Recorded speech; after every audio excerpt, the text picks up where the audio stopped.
John മുണ്ടക്കയുമായിട്ട് ഞാൻ ഈ solar വിഷയം ചർച്ച ചെയ്തു എന്ന് പറയുന്നത് അദ്ദേഹത്തിൻ്റെ ഭാവനയുടെ ഭാഗം.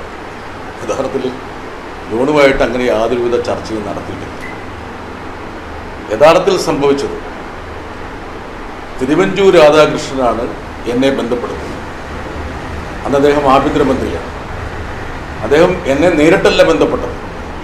ഇന്ന് കോൺഗ്രസ്സിലുള്ള വളരെ പ്രധാനപ്പെട്ട നേതാവായിട്ടുള്ള കോൺഗ്രസിൻ്റെ മാധ്യമ സമിതി അധ്യക്ഷൻ കൂടിയായ ചെറിയാൻ ഫിലിപ്പിൻ്റെ ഫോണിലാണ് ബന്ധപ്പെട്ടത്. ഞാൻ കൈരളിയുടെ ഓഫീസിൽ ഇരിക്കുമ്പോൾ ചെറിയാൻ ഫിലിപ്പിൻ്റെ ഫോണിൽ അദ്ദേഹം സംസാരിച്ച ശേഷം ആ ഫോണാണ് എനിക്ക് ചെറിയാൻ ഫിലിപ്പ് കൈമാറുകയും അദ്ദേഹം ഈ സോളാർ വിഷയത്തെക്കുറിച്ചുള്ള സമരത്തെക്കുറിച്ചും അതിൽ സർക്കാർ ഏത് നിലയ്ക്കുള്ള ഒത്തുതീർപ്പിന് തയ്യാറാണെന്നും പ്രതിപക്ഷത്തിൻ്റെ ആവശ്യങ്ങൾ അംഗീകരിക്കാൻ തയ്യാറാണെന്നും ദയവ് ചെയ്ത് എന്തെങ്കിലും നിർദ്ദേശങ്ങളുണ്ടെങ്കിൽ അത് അറിയിക്കണമെന്നും CPM നേതൃത്വത്തെ തൻ്റെ ഈ മനോഗതം അറിയിക്കണമെന്നും അദ്ദേഹം ആവശ്യപ്പെടുകയാണ് ചെയ്തത്, നിർദ്ദേശിക്കുകയാണ് ചെയ്തത്.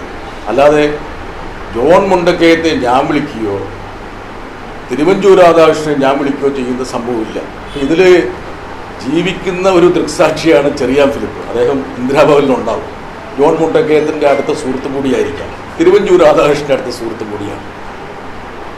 നിങ്ങൾ പത്രപ്രവർത്തകർക്ക് നേരിട്ട് ചെറിയാൻ ഫിലിപ്പിനെ വിളിച്ച് അന്വേഷിക്കാവുന്നതാണ്. മാത്രമല്ല അന്നത്തെ കോൾ ലിസ്റ്റുകളൊക്കെ എടുത്തു കഴിഞ്ഞാൽ ഞാനീ പറയുന്നത് വളരെ കൃത്യമായിട്ട് സാക്ഷ്യപ്പെടുത്തുകയും ചെയ്യും. എവിടെ നിന്നാണ് ഈ ജോൺ മുണ്ടക്കയത്തിന് ഈ കഥ കിട്ടിയെന്ന് എനിക്കറിയില്ല. പിന്നെ പലരും പറയാറുണ്ട് വിരമിക്കുന്ന പത്രപ്രവർത്തകർക്ക് ഒരു പുസ്തകമൊക്കെ എഴുതി ഒരു ലൈം ലൈറ്റ് ഉണ്ടാക്കണം, അതൊരു രീതിയാണ്. പക്ഷേ ആ ഒരു പട്ടികപ്പെടുത്തുന്ന ഒരാളൊന്നും അല്ല ജോൺ മുണ്ടക്കയൻ. ഒരു പക്ഷേ അദ്ദേഹം ഒരു മേക്ക് ബിലീഫ് വേൾഡിൽ പെട്ടതായിരിക്കാം, അല്ലെങ്കിൽ തിരുവഞ്ചൂർ രാധാകൃഷ്ണൻ അദ്ദേഹത്തെ ബ്രീഫ് ചെയ്തുകൊണ്ടോ അല്ലയോ എനിക്കറിയില്ല.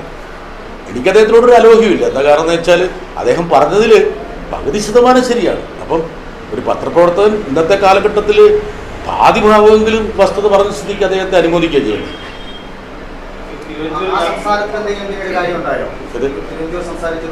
തിരുവഞ്ചൂർ സംസാരിക്കുകയും തിരുവഞ്ചൂർ അതിനുശേഷം തുടർച്ചയായി എന്നെ വിളിക്കുകയും ചെയ്തിട്ടുണ്ട്. മാത്രമല്ല തിരുവഞ്ചൂർ എന്നെ കാണണമെന്ന് പറഞ്ഞു. അപ്പം ഞാൻ പറഞ്ഞു, നിങ്ങൾ കേരളത്തിൻ്റെ ആഭ്യന്തരമന്ത്രിയാണ്, നിങ്ങൾ എന്നെ വന്ന് കാണേണ്ട കാര്യമില്ല. നിങ്ങൾക്ക് എന്നെ കാണണമെന്നുണ്ടെങ്കിൽ ഞാൻ നിങ്ങളെ വന്ന് കാണാം. യഥാർത്ഥത്തിൽ അന്ന് ഞാൻ അദ്ദേഹത്തെ കാണാൻ പോയപ്പോൾ എൻ്റെ കൂടെ ചെറിയാൻ ഫിലിപ്പും ഉണ്ട്. ഇപ്പോൾ ചെറിയാൻ ഫിലിപ്പ് എൻ്റെ രാഷ്ട്രീയ പാർട്ടിക്കാരനോ അല്ല, CPM അല്ല, അദ്ദേഹം കോൺഗ്രസ്സിലാണ്. അദ്ദേഹത്തിനോട് ചോദിച്ചാൽ മതി, അദ്ദേഹം പറയും. അന്നത്തെ തിരുവഞ്ചൂരുമായിട്ടുള്ള അന്നത്തെ കൂടിക്കാഴ്ചയിൽ ചെറിയാൻ ഫിലിപ്പും പങ്കെടുത്തതാണ്. ജോൺ മുണ്ടക്കയത്തിന് എവിടെ വിവരം കിട്ടിയെന്ന് എനിക്കറിയില്ല കേട്ടോ. അതാണ് മുഖ്യമന്ത്രി രാജിവെക്കണമെന്ന ആവശ്യം മാറി ഈ ജുഡീഷ്യൽ അന്വേഷണം എന്ന തീരുമാനത്തിലേക്ക് എത്തിയത് അതിനുശേഷമാണ്. ജുഡീഷ്യൽ അന്വേഷണം എന്നുള്ളത് ഇടതുപക്ഷത്തിൻ്റെ ഒരു ആവശ്യമാണ്. എല്ലാ സമരങ്ങളിലും മുദ്രാവാക്യങ്ങൾ വന്നു. സ്വാഭാവികമായിട്ട് എല്ലാ മുദ്രാവാക്യങ്ങളും സാക്ഷാത്കരിക്കപ്പെടാൻ ചിലപ്പോൾ സാധ്യത ഉണ്ടാവില്ല, ചിലപ്പോൾ പറ്റും. CPM നേതൃത്വം യുക്തമായിട്ടൊരു തീരുമാനമെടുത്തു. അത് മാത്രമല്ല, അദ്ദേഹം പറയാത്തൊരു കാര്യം കൂടി ഞാൻ പറയാം. എന്താ കാരണം എന്ന് വെച്ചാൽ തിരുവഞ്ചൂർ അതിനുശേഷം എന്താണ് CPMൻ്റെ അഭിപ്രായം എന്ന് ചോദിച്ചാൽ CPM നേതൃത്വവുമായിട്ട് ബന്ധപ്പെടുകയും CPM കൃത്യമായൊരു കാര്യം പറഞ്ഞു. ജുഡീഷ്യൽ അന്വേഷണം പരസ്യമായി പ്രഖ്യാപിക്കുക മാത്രമല്ല, ജുഡീഷ്യൽ അന്വേഷണത്തിൻ്റെ പരിഗണനാ വിഷയങ്ങളിൽ മുഖ്യമന്ത്രിയുടെ ഓഫീസിനെ ഉൾപ്പെടുത്തണം എന്നുള്ളത് CPMൻ്റെ നിലപാടായിരുന്നു. ആദ്യം വൈമുഖ്യം കാണിച്ചു, തിരുവഞ്ചൂർ വൈമുഖ്യം കാണിച്ചു.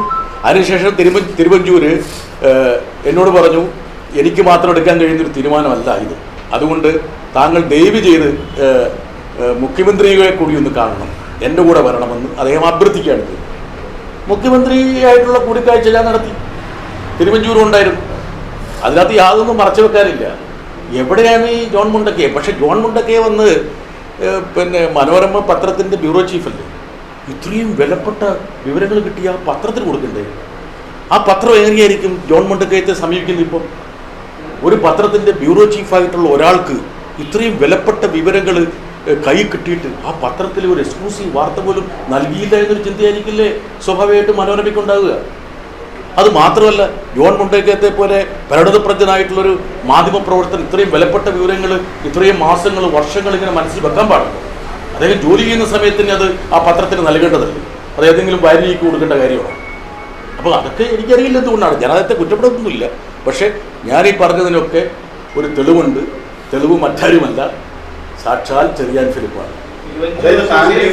ഇടപെട്ടിട്ടുണ്ട്, അതായത് ഈ വിഷയത്തിൽ ഇടപെട്ടിട്ടുണ്ട്, മുഖ്യമന്ത്രിയെ കണ്ടിട്ടുണ്ട്, തിരുവഞ്ചൂരിനെ കണ്ടിട്ടുണ്ട്. തിരുവഞ്ചൂരിൻ്റെ അഭ്യർത്ഥന പ്രകാരം തിരുവഞ്ചൂർ കൺവേ ചെയ്ത കാര്യം ഞാൻ CPM നേതൃത്വത്തെ അറിയിച്ചിട്ടുണ്ട്. സ്വാഭാവികമാണ്. ഞാൻ പാർട്ടിയുടെ പ്രവർത്തകരാണ്, പാർട്ടിയോടൊപ്പം നിൽക്കുന്ന ആളാണ്, കൈരളി ചാനലിൻ്റെ മാനേജിംഗ് ഡയറക്ടറാണ്. അത് പാർട്ടി നേതൃത്വത്തെ അറിയിച്ചിട്ടുണ്ട്. പാർട്ടി നേതൃത്വം യുക്തമായ തീരുമാനമെടുക്കും. തീർച്ചയായിട്ടും. എന്താ കാരണം എന്ന് വെച്ചാൽ അവർക്ക് പല കാര്യങ്ങളും പറയാനുണ്ടെന്ന് പറയുമ്പോൾ അവർക്ക് പറയാനുള്ളത് എന്താണെന്ന് കേൾക്കുക എന്നാണ് പറയുന്നത്. സ്വാഭാവികമല്ലേ? ഇപ്പം കേരളത്തിലെ മുഖ്യമന്ത്രിക്ക് ചില കാര്യങ്ങൾ പറയാനുണ്ട്. ഇപ്പോൾ പക്ഷേ CPMൻ്റെ എനിക്ക് നൽകിയിട്ടുള്ളൊരു നിർദ്ദേശം വളരെ വ്യക്തമായി. ജുഡീഷ്യൽ അന്വേഷണം മാത്രം പോരാ, ജുഡീഷ്യൽ അന്വേഷണത്തിൻ്റെ പരിഗണനാ വിഷയങ്ങളിൽ മുഖ്യമന്ത്രിയുടെ ഓഫീസ് ഉൾപ്പെടണമെന്ന് പറഞ്ഞു. നിങ്ങളൊന്നും കൂടി പരിശോധിച്ച് നോക്കുക. ആ ജുഡീഷ്യൽ അന്വേഷണത്തിൻ്റെ പരിധിയിൽ മുഖ്യമന്ത്രിയുടെ ഓഫീസ് വരികയും ജസ്റ്റിസ് ശിവരാജൻ മുഖ്യമന്ത്രിയെ വിളിച്ച് മൊഴിയെടുക്കുകയും, അത് എത്ര നേരം മൊഴിയെടുത്തത്?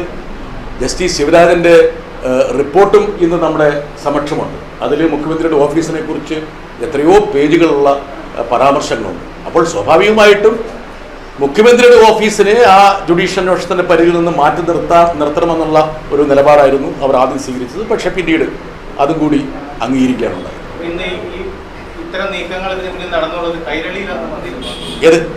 ഇല്ല, ഇത് പിന്നെ ഞാനവിടെ പോയതൊരു മാധ്യമപ്രവർത്തകൻ എന്ന നിലയിലില്ല. ഇപ്പം എൻ്റെ ഒരു റോള് അവിടെ CPM പ്രവർത്തകൻ, അത് മാത്രമല്ല തിരുവഞ്ചൂർ അഭ്യർത്ഥിച്ച പ്രകാരമുള്ളതാണ്.